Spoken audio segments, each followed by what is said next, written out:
नमस्ते बच्चों, कैसे हो आप? अपने वीडियो लेक्चर कैसे चल रहे हैं? अच्छे लग रहे हैं ना? मुझे पूरा यकीन है कि जो चित्रपाठ वीडियो लेक्चर के द्वारा समझाया गया था वो आपको अच्छा ही लगा होगा। तो आज हम फूल और कांटे इस कविता की ओर बढ़ेंगे। प्रस्तुत कविता के कवि है अयोध्या सिंह उपाध्याय। उनको हरि और इस नाम से भी जाना जाता है, जो कि एक साहित्यिक रचनाकार थे जिन्हें विद्या वाचस्पति पुरस्कार से सम्मानित किया गया था। उनका जन्म 15 अप्रैल 1865 को उत्तर प्रदेश के आजमगढ़ में हुआ और मृत्यु 16 मार्च 1947 में हुआ था। उनकी प्रिय प्रवास, पद्य प्रसून, वैदेही वनवास, अतखिला फूल, प्रेम कांता आदि रचनाएं प्रसिद्ध हैं।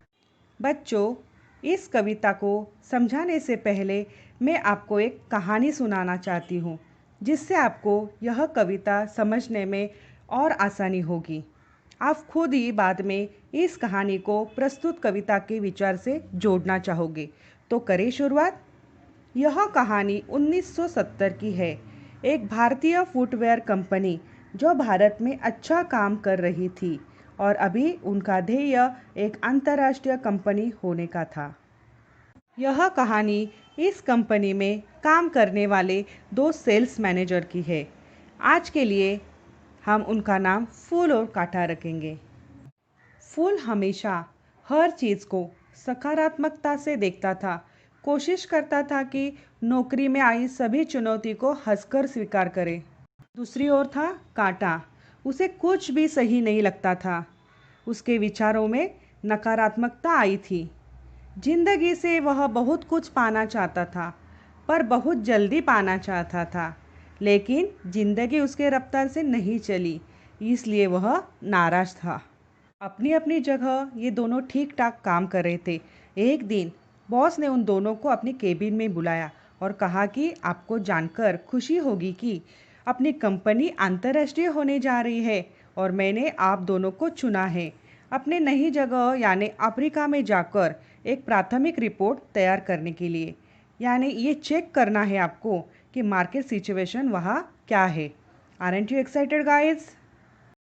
फूल बहुत खुश हुआ था। मन ही मन वो बातें करने लगा था कि इतने सारे मैनेजर को छोड़कर बॉस ने मुझे ही चुना है।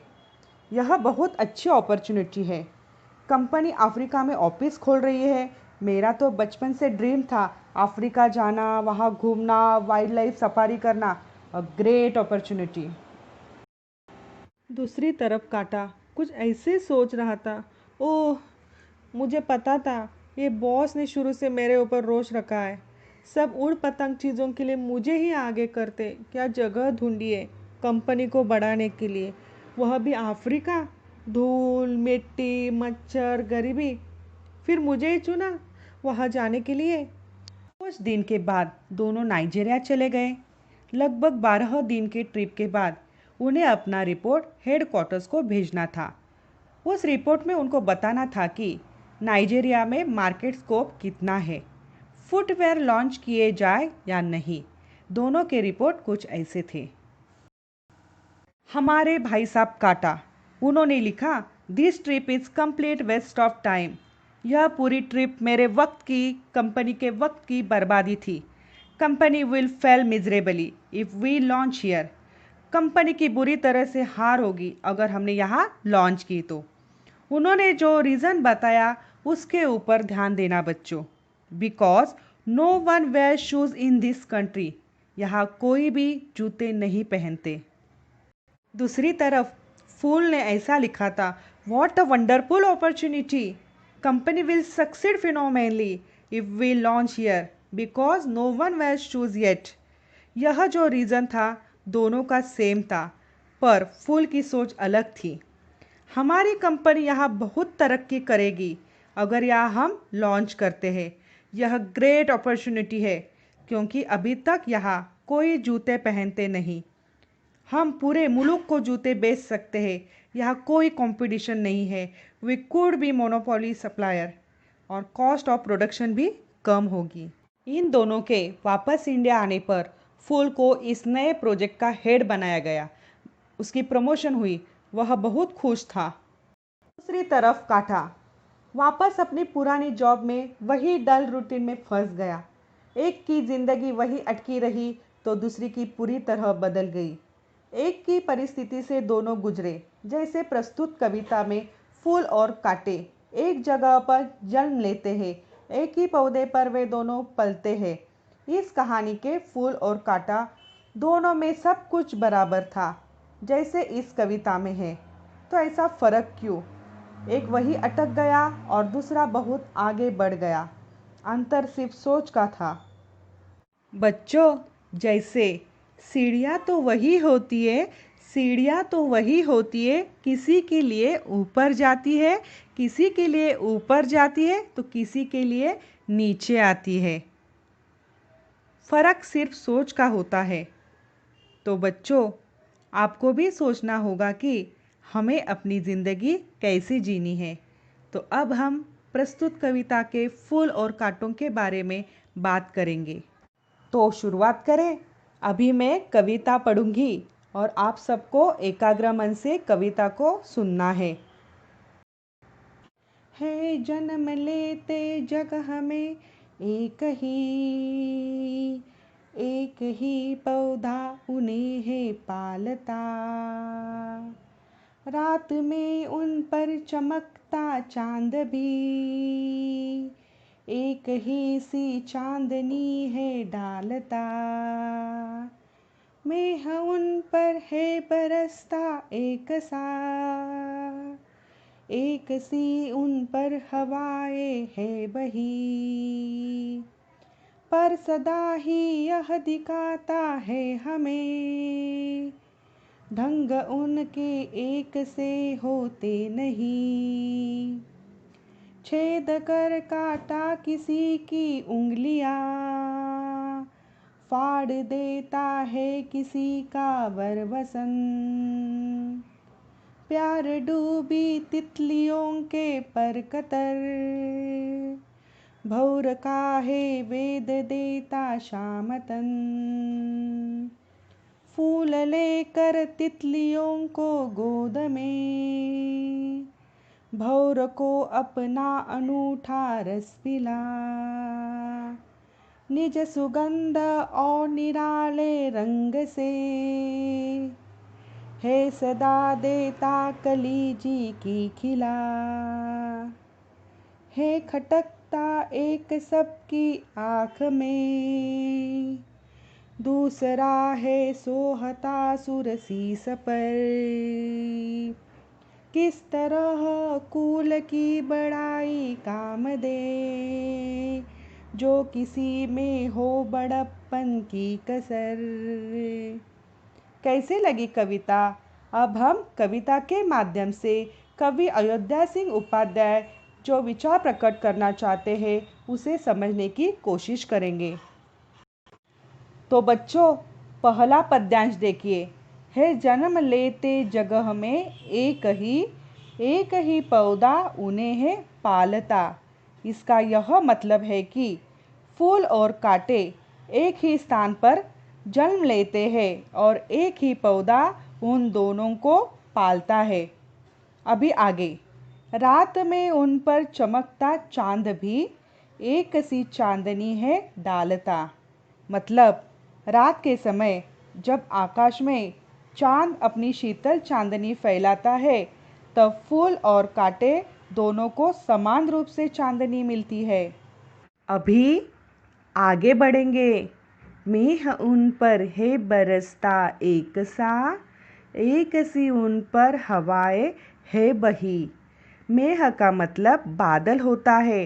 बादल जब जल बरसाते हैं तो दोनों यानी फूल और कांटों पर समान रूप से बरसाते हैं। हवा भी उन पर समान बहती है। इन दोनों पद्यांश का क्या तात्पर्य है, समझे बच्चों? फूल और कांटे दोनों को एक ही तरह का वातावरण मिला, सब कुछ एक समान मिला, तो फिर दोनों में क्या फ़र्क होगा? बताओ बच्चों। फ़र्क था सिर्फ सोच का, उनके विचारों का। वह सोच क्या थी? वह आगे देखेंगे। तो फिर आगे बढ़ेंगे।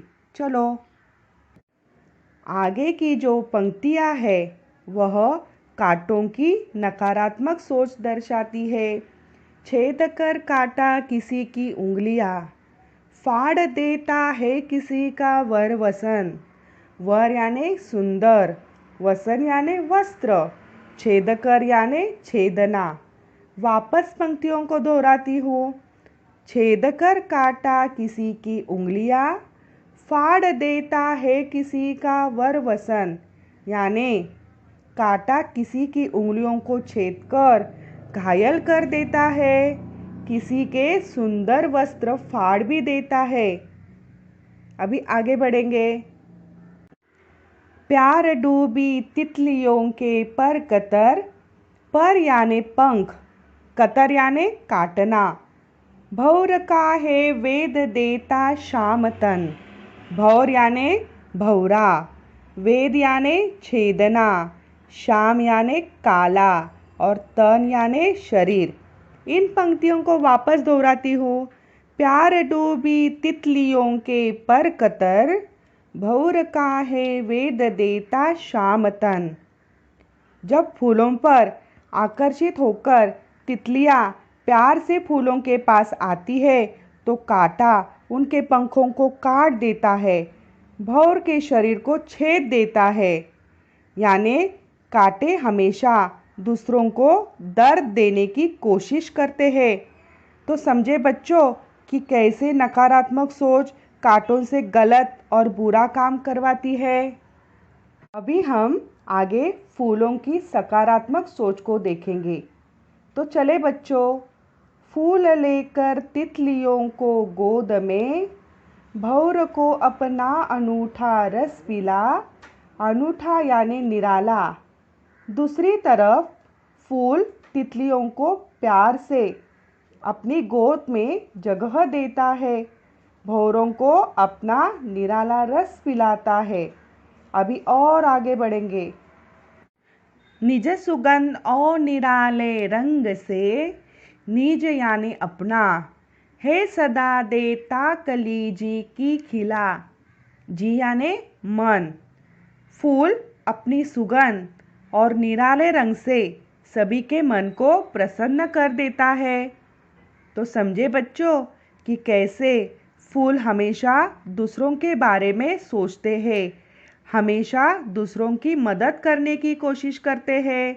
यही होती है सकारात्मक सोच, जो लोगों के मन में अपनी अलग जगह बना देती है।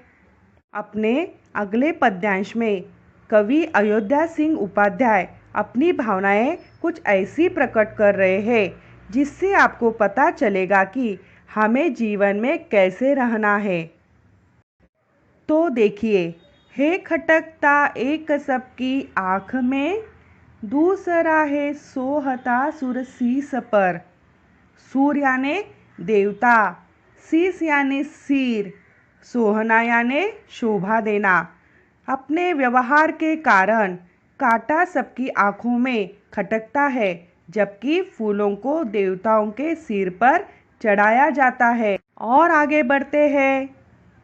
किस तरह कुल की बड़ाई काम दे, जो किसी में हो बड़प्पन की कसर। इसका मतलब है, यदि हमारे कर्म अच्छे न हो तो हमारा उच्च कुल में जन्म लेना हमारे किसी काम नहीं आता। तो समझे बच्चों, हमें इस कविता से क्या बोध लेना है। हमें हमेशा सकारात्मक सोच रखते हुए फूलों की तरह दुनिया में अपना नाम रोशन करना है, ना कि कांटों की तरह नकारात्मक रहते लोगों को दर्द देना है। तो आज की यह कविता समझ में आई बच्चों? तो चलिए अभी हम चलते हैं अपने गृह कार्य की ओर। यह गृह कार्य आपको हिंदी के कॉपी में करना है। कठिन शब्द, हर एक शब्द को आपको 5 बार लिखना है। मैंने जो आपको यह शब्दार्थ लिखकर दिए हैं तथा जो एक मुहावरा लिखकर दिया है, उनको एक बार आपको लिखना है। निम्नलिखित प्रश्नों के उत्तर एक एक वाक्य में लिखिए। फूल किनको गोद में लेता है? फूल तितलियों को गोद में लेता है। कौन एक सा बरसता है? मेह एक सा बरसता है। बड़प्पन की कसर रह जाने पर क्या काम नहीं देती? बड़प्पन की कसर रह जाने पर कुल की बड़ाई काम नहीं देती। फूल किसको रस पिलाता है? फूल भंवरों को रस पिलाता है। चित्र में आपको जो वर्ण दिखाई दे रहे हैं उनसे आपको समानार्थी और विरुद्धार्थी शब्दों की जोड़ियाँ ढूंढकर लिखनी है तथा यह जो शब्द है उनका वाक्यों में प्रयोग कर कर भी लिखना है।